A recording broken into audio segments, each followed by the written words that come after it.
Ashama harka fuunee daawwattootaa fi hordoftoota AGM akkam jirtan nageenya rabbii guddaan bakkuma isin jirtanitti isinirra haa jiraatu isinitti dheeressu qophii gaabdota akka qabadhee isiniif dhiyaadhees jira kanas haasawa Jawaar Muhammad qabsoon Oromoo eessaa kaate maal keessa dabarte arra hoo maalirra jirti kana booda hoo maal ta'uu qabdi haasawa Jawaar kan isiniif dhiyeessu ta'a haasawa Jawaar kana bakka garaagaraatiin umurree walitti dhiyeessinedha haasawa Jawaar kana irraa barumsa guddaa akka argattan abdii qaba haasawa kana hundi keessan haasawa dhama qabu waan ta'eef Jawaar haasawa dhama qabu nuuf dhaamee hidhaa seenii waan ta'eef haasawa kana waliif dabarsaa tokkummaa keenya ittiin eegganna egaan daawwachaa hordoftoota keenya warra YouTube channel keenya subscribe godhin YouTube channel keenya subscribe godhadhaa ergaa Jawaar kana mootu hundi keessan share godhaa fi daawwachaa hordoftoota keenya amma kallattii maan gara ergaa Jawaaritti isin dabarsina ergaa Jawaar wajjin turtii gaarii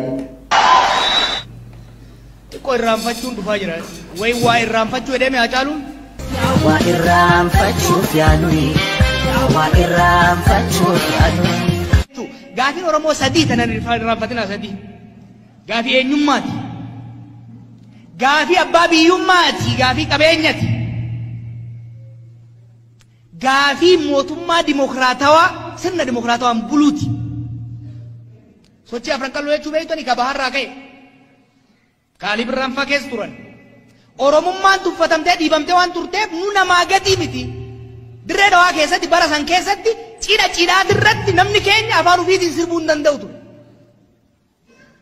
sochiin baharraa dhalate sochiin lixarraa dhalate ummanni keenya kan protestaantii gama lixaa jiru afaan ofiitiin waaqa isaa waan kadhachaa tureef san cunqursuudhaaf yaalaaleen afaan keenyaaf nuufi rabbi jiddu dallalli barbaachisu arra qees balaayfaa jedhan dur gidaada soollanfaan gama lixaatii jechaa turan jechuudha. Gaafiin eenyummaa gama lixaatiif gama bahaatii mayre suni tokko kana ragaansa lammaffaa waa'ee sochii fakkeenyaaf jeneraal Taaddasaan Faan Maccaa Tuulamatti keessatti godhaa turan hamma dheeratitti deemanii qalanii Oromoo waliin nyaachisan Oromoon tokko addaan hin fagaatin waliin irraanfatin amantii adda addaa qabaattus bakka adda addaa qubattus ati ummata tokko hidda tokko irraa dhufte hireen teetis waliini kan cunqurfamtu kan dhiidamtu islaama waan taateef kiristaana waan taateef baha waan dhufteef kaaba waan dhufteef gammoojjitti waan dhalatteef baddatti waan dhalatteef osoo hin ta'in Oromoo waan taateef jihanii wanni barsiisaa turaniif gaafii eenyummaa cimsuu barbaachisa waan ta'eef odaa qabdanii mi odaa agartan kana odaa agartan kana laaftutti dhufne beektaa jennu odaa amman hundi firraa qabnu kana Hayilamaariyaam Gammadaa fa'atu mallattoo waloo Oromoo jee kaa'e Hayilamaariyaam Gammadaatii fi Maammoo Mazammir gaafa ajjeesan Hayila Sillaaseen maal jedhe beektu jara lamaan sana ajjeesaa jedheen jara kan gadhiise maal jennaan ebaabin magdal ka cinqillaatu yeroo san waa'ee odaan tun gadaan tun Oromiyaan tun deebitee akka jaaramtuuf wanni qabsaaniif ummanni eenyummaa hin qabne kalammataatti waan hin ceene ce'uu hin dandeenyeef jechuudha. Sochii baalee jechuu dhageessanii waaqa guutuufaa dhageessanii miti. Kan bosonatti isaan galche biyya alagaa Somaalee bira kan isaan geesse qabeenya ofii irratti baalee yoo dhayitan dhiyoon dhageessan lafa ajaa'ibaati. Baalee qofti Oromiyaa qallabuu danda'e. Garuu irboobsisoodhaan saamamaa waan turaniif qeeteenya irratti rafa rabbi nuu kennee abboota keenya irraa dhaalle irratti lammii lammataa ta'uu hin qabnu ashkara ormaa ta'uu hin qabnu jedhanii kan fincilan jechuudha. Kuni harkan dhayinaa dhaggeeffadha. Maaliif gariin irra waan irraa dhufne nu irraanfachiifteeti sirna kaleessa ofirraa kaafne jalatti deebisuu barbaaddi. Kanaaf tokko gaafii abbaa biyyummaati. Lamaan kara dhawaatan deemaa as geenye jechuudha. Kasi dabbaa mootummaa walooti. Mootummaa dimokiraatawaa ijaaruun.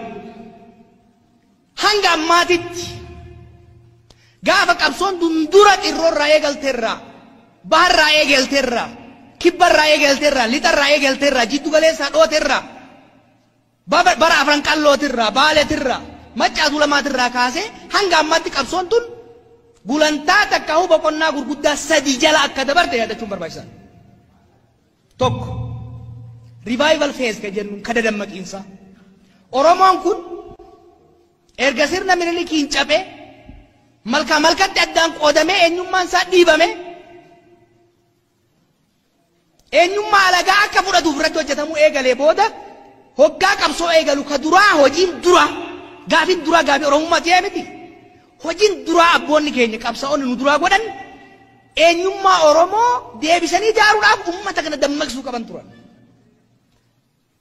Sirboota amma akka dumbushee galaa Ali Birraan sirbuu nu jaalalaaf itti wal xabbasuu deemnu kana laafaan seenaa. Wanti gabaadha gargaarina bakka ilmaanaafi kanke nafi dhangalaka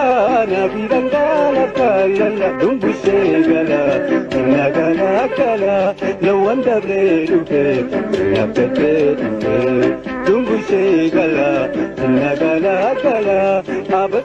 Don't take it.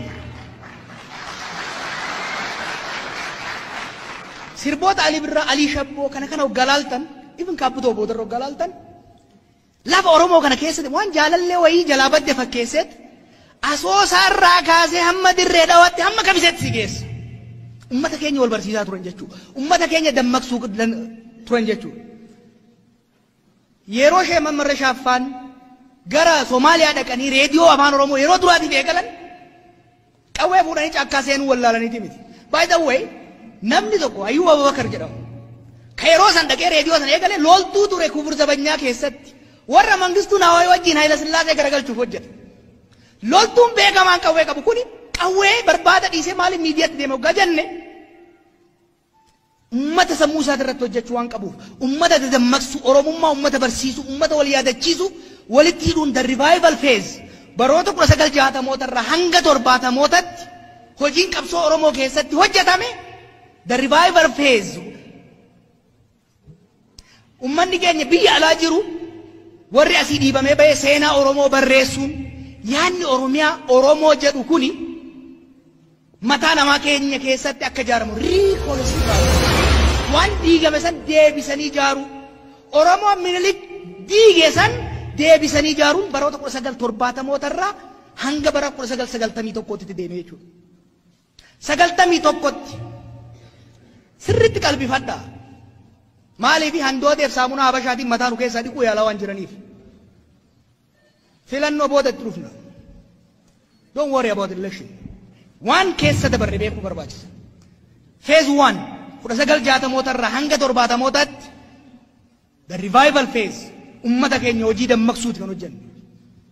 1970 irraa hanga 90tti reconstruction phase yeroo Oromoo fi Oromiyaa ummata keenya keessa deebisnee ijaarre yeroo waraana bilisummaa Oromoo jedhamu ijaarre yeroo adda bilisummaa Oromoo jedhamu ijaarre yeroo sagalee bilisummaa Oromoo jedhamu ijaarre keessatti 80moonni kun yeroo immoo wareegama qaqqaalii itti kafallu gariin irra qabsoon Oromoo achiin keenya maal no baay'ee deemne bareedaan keenya reconstruction hoggaa jennu tokko isin yaadachiisa yartuun amma waan deddeemtuun tokko akka beekaniif. Oromoo har'a qoqqooduu barbaadan sadarkaa akkanatti nu dammaynetti bara dukkanaa san keessatti Oromoo jaaruudhaaf jecha shiniga jechuudha yaadachuun ooltan. Magarsaa Bariifaan gargaarsa qabsoo kanaatiif gara Somaaliyaa hoggaa deeman amantiitti adda baasanii yeroo ajjeesuu deemanitti nu Oromoof gabbaane amantiidhaan adda baaneen dhumnu jedhanii yeroo dhuman sanitti yeroon sun yeroo Oromummaan itti ijaaramaa turte jechuudha. Oromoo dammaqsine Oromoon ijaarametti wanni mataa Oromoo keessatti ijaarame waan tokko isin yaadachiisa. Bara 1986 baraan dhaladhe jechuudha akka Awurooppaatti. Nama Profeesar Mahammad Hassan jedhanitu jira. Biyya alaa dhaqe asirraa qabsoorraa biyya alaa hiree argate. Maal jedhan warri har'a Oromoo xiqqeessuun barallee xiqqeessan. Wanni Oromiyaa jedhamtu tuni mataa hayyoota muraasaatii fi daasporaa malee lafarra wanni jiru hin jiru wanni Oromiyaa jedhamu kijibaa jedhanii waan jedheen beeyta. Hin ciinqaminaa jedheen. Oromiyaan mataa Oromoo keessa teenyan guyyaa lakkaatti malee lafarratti jettee buutee ijaaramti jedheen. This is 1986.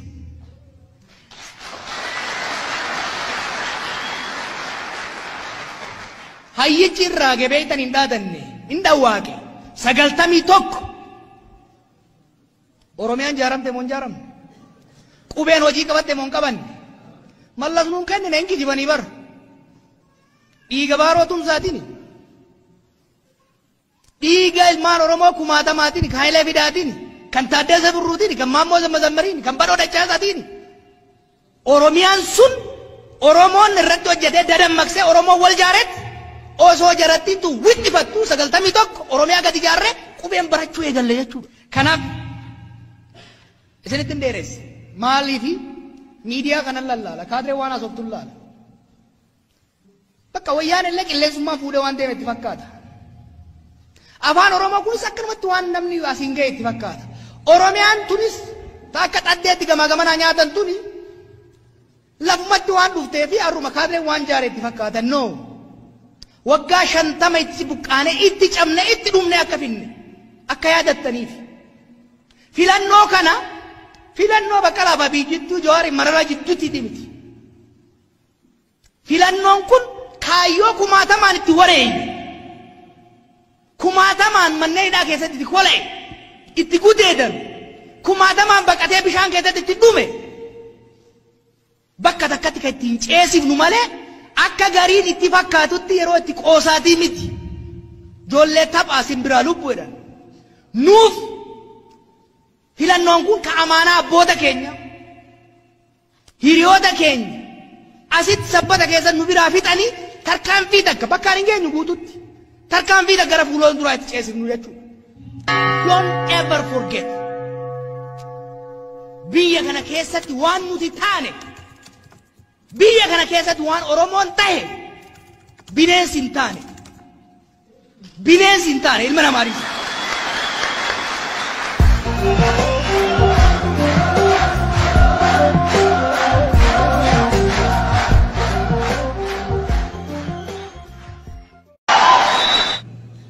Xiqqoo irraanfachuun dhufaa jira. Waa irraanfachuu edeme Hacaaluun. Waa irraanfachuuf yaaluni. Waa irraanfachuuf yaaluni. Gaafiin Oromoo sadii tanan irraanfatina sadii. Gaafii eenyummaati. Gaafii abbaa biyyummaati. Gaafii qabeenyati. Gaafii mootummaa dimokiraatawaa sirna dimokiraatawaan buluuti. Sochii afran qalloo jechuu beektani ka baharraa ka'e. Kaalib irraanfaa keessa turan. Oromummaan tuffatamtee dhiibamtee waan turteef nu namaa gatii miti. Dirree dhawaa keessatti bara san keessatti cidhaa dirratti namni keenya afaan ofiitiin sirbuu hin danda'u ture. Sochiin baharraa dhalate sochiin lixarraa dhalate uummanni keenya kan Protestaantii gama lixaa jiru afaan ofiitiin waaqa isaa waan kadhachaa tureef san cunqursuudhaaf yaalanii afaan keenyaaf nuufi rabbi jidduu dallaalli barbaachisu har'a qees balaayifaa jedhan dur gidaada soollanfaan gama lixaatii jechaa turan jechuudha. Gaafiin eenyummaa gama lixaatiif gama bahaatii mayre suni tokko kana ragaansa. Lammaffaa waa'ee sochii fakkeenyaaf Jeneraal Taaddasaan Faan Maccaa Tuulamatti keessatti godhaa turan. Hamma dheeratitti deemanii qalanii Oromoo waliin nyaachisan Oromoon tokko addaan hin fagaatin waliin irraanfatin amantii adda addaa qabaattus bakka adda addaa qubattus ati ummata tokko hidda tokko irraa dhufte. Hireen teetis waliini kan cunqurfamtu kan dhiidamtu. Islaama waan taateef kiristaana waan taateef baha waan dhufteef kaaba waan dhufteef gammoojjitti waan dhalatteef baddatti waan dhalatteef osoo hin ta'in Oromoo waan taateef jihanii wanni barsiisaa turaniif gaafii eenyummaa cimsuu barbaachisa waan ta'eef. Odaa qabdanii odaa agartan kana. Odaa agartan kana. Laaftutti dhufne beektaa jennu. Odaa amma nu hundi ofirraa qabnu kana Hayilamaariyaam Gammadaa fa'atu mallattoo wala Oromoo jee kaa'e. Hayilamaariyaam Gammadaatii fi Maammoo Mazammir gaafa ajjeesan Hayila Sillaaseen maal jedhe beektu? Jara lamaan sana ajjeesaa jedheen jara kan gadhiise maal jennaan Ibaabin Magdal ka cinqillaatu. Yeroo san waa'ee odaan tun gadaan tun Oromiyaan tun deebitee akka ijaaramtuuf wanni qabsaaniif ummanni eenyummaa hin qabne kalammataatti waan hin ceene ce'uu hin dandeenyeef jechuudha. Sochii baalee jechuu dhageessanii waaqa guutuufaa dhageessanii miti. Kan bosonatti isaan galche biyya alagaa Somaalee bira kan isaan geesse qabeenya ofii irratti baalee hodha itan dhiyoon dhageessan lafa ajaa'ibaati. Baalee qofti Oromiyaa qallabuu danda'e. Garuu irboofsisoodhaan saamamaa waan turaniif qeeteenya irratti rafa rabbi nuu kennee abboota keenya irraa dhaalle irratti lammii lammataa ta'uu hin qabnu. Ashkara Oromaa ta'uu hin qabnu jedhanii kan fincilan jechuudha. kuni harkan dayina dhaggeeffadha. Maaliif gariin irra waan irraa dhufne nu irraanfachiifteeti sirna kaleessa ofirraa kaafne jala tun deebisuu barbaaddi. Kanaaf tokko gaafii abbaa biyyummaati. Lamaan kara dhawaatan deemaa as geenye jechuudha. Kasadabbaa mootummaa walooti. Mootummaa dimokiraatawaa ijaaruun. Hanga ammaatitti gaafa qabsoon dundura xirroorraa eegalteerraa, baharraa eegalteerraa, kibbarraa eegalteerraa, lixarraa eegalteerraa, jiddu galeessaa dhooteerraa, bara afran qallootirraa, baaleetirraa, maccaatu lamaatirraa kaasee hanga ammaatti qabsoon tun gulantaa takka boqonnaa gurguddaa sadii jala akka dabarte yaadachuun barbaachisaadha. Tokko revival phase ka jennu kada dammaqiinsa. Oromoon kun erga sirna Minilikiin cabee malkatti addaan qoodamee eenyummaan isaa dhiibame eenyummaa alagaa akka fudhatuuf irratti hojjetamuu eegalee booda hoggaa qabsoo eegalu ka duraa hojiin dura gaafii Oromummaa ta'ee miti. Hojiin duraa abboonni keenya qabsaa'onni nu duraa godhan eenyummaa Oromoo deebisanii ijaaruudhaaf uummata kana dammaqsuu qaban turan. Sirboota amma akka Dumbushee Galaa Ali Birraan sirbuun jaalalaaf itti wal xabbasuu deemnu kana laafaan seenaa.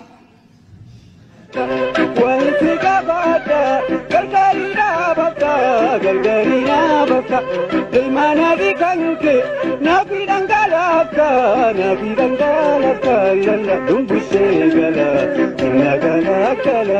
lawan dabree dhufe naftatee dhufe Dumbushee gala abas. Don't take it. Sirboota Ali Birraa, Ali Shabboo kana galaaltan, even kaabutoo boodarra galaaltan. Lafa Oromoo kana keessatti waan jaalallee wayii jalaa badde fakkeesseet asoosaarraa kaasee hamma dirree dhawaatti hamma kabiseetti si geessa.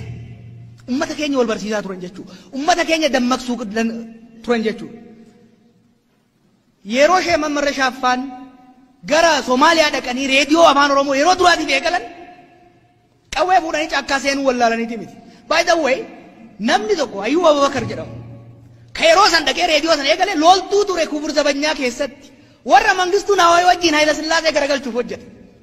Loltuun beekamaan qawwee qabu kuni qawwee barbaada dhiisee maaliif miidiyaatti deema hoggaa jenne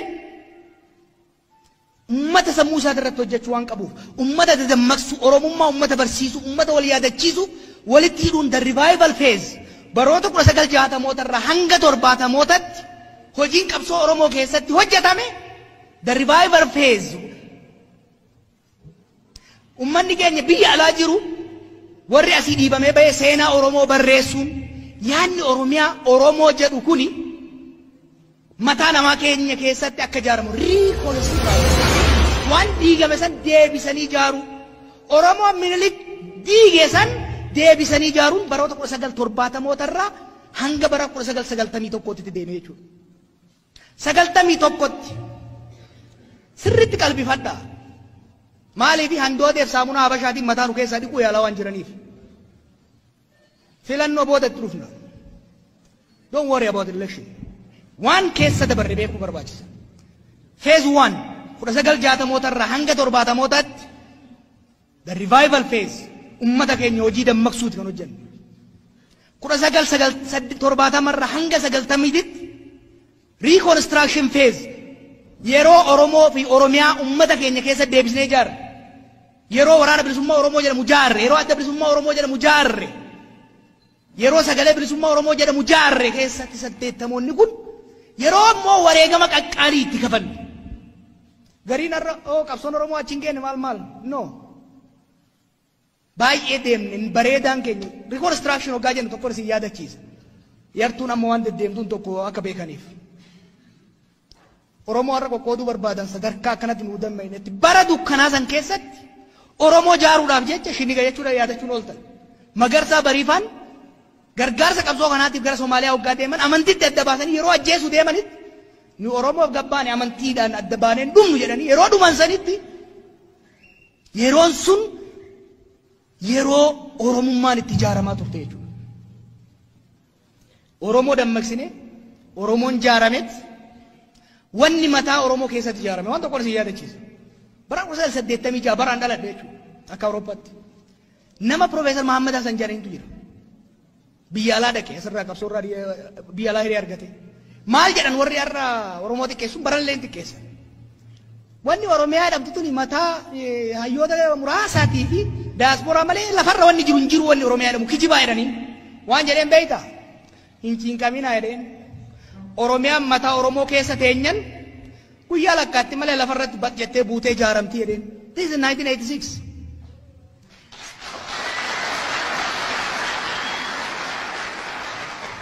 Hayyichi irraa gebeeytan hin dhaadanne hin dhawwaaqe 91 Oromiyaan jaaramte moo hin jaaramne? Qubeen hojii qabatte moo hin qabanne? Mallas nuun kennine hin kijibanii bar. Dhiiga baaroo tumsaatiin. Dhiiga ilmaan Oromoo kumaatamaatiin, kan Hayilee Fidaatiin, kan Taaddasee Birruutiin, kan Maammoo Zammazammariin, kan Badhoo Dachaasaatiin. Oromiyaan sun Oromoon irratti hojjetee dadammaqsee Oromoo wal jaaretti osoo jarattiitu wixxifattu 91 Oromiyaa gadi jaarree qubeen barachuu eegalle jechuudha. Kanaaf isinitti hin dheeresse maaliifi miidiyaa kanan lallaala kaadiree waan haasoftu laala bakka wayyaan illee qilleensummaa fuudhee waan deeme itti fakkaata afaan Oromoo kunis akkanumatti waan namni asiin ga'e itti fakkaata Oromiyaan tunis akka xaddeetti gamaa gamanaa nyaatan tuni lafumatti waan dhuftee fi har'uma kaadiree waan jaaree itti fakkaata no waggaa 50 itti buqqaanee itti cabne itti dhumne akka finne akka yaadattaniif filannoo kana filannoo Baqqalaa fi Jittuu Jawaari Mararaa jidduutti miti. Filannoon kun kaayyoo kumaatamaan itti wareeyne. Kumaatamaan manneen hidhaa keessatti itti kola'e. Itti gudeedan. Kumaatamaan baqatee bishaan keessatti itti dhume. Bakka takkatti kan ittiin ceesifnu malee akka gariin itti fakkaatutti yeroo itti qoosaatii miti. Ijoollee taphaa simbiraa lubbuu jedhan. Nuuf filannoon kun ka amaanaa abboota keenya hiriyoota keenya asitti sabbata keessa nu biraa fixanii tarkaanfii takka bakkaan hin geenyu guututti tarkaanfii takka gara fuuloon duraa itti ceesifnu jechuudha. Don't ever forget.